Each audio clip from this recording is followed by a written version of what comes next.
The defensive front is, of course, in the limelight, to use that word that you just used, because, hey, much is expected because of all those stars next to all the names. You had some conversations this week pinpointed toward the D-line.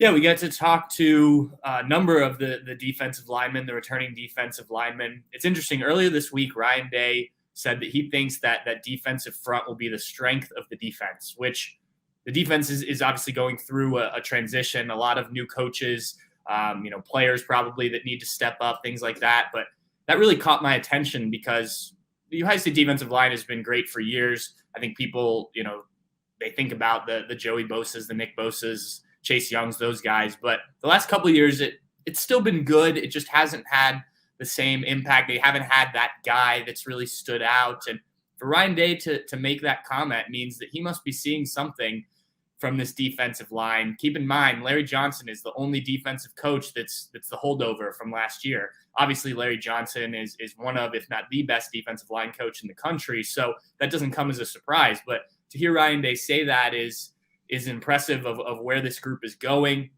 There's a lot of guys returning with experience. I mean, the names of Zach Harrison and Jerron Cage and Taron Vincent, guys like that have played quite a bit. But you also have the younger guys, JT Tuimalau, Jack Sawyer, who were both freshmen last year. And because of injuries and other things, they were able to get on the field quite a bit. Both five-star talents, really highly rated guys.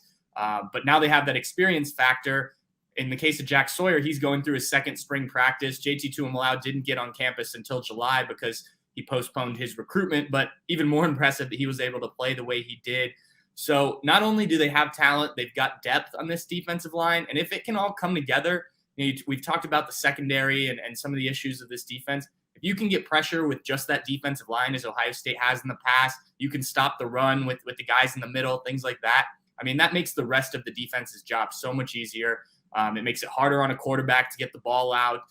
It just all starts up front. And so, I think Buckeye fans should take a positive from Ryan Day making that statement. And I think it's only going to get better as they continue to work into Jim Knowles' defensive schemes. Some of the younger guys continue to work with Larry Johnson. And, these guys all sound pretty excited about what's to come from this group. And I know you hear this type of comments a lot during the offseason, but, Ryan Day doesn't often throw around words like this is going to be the top position or whatever the case may be. And, he certainly had high praise for the defensive line early in the spring.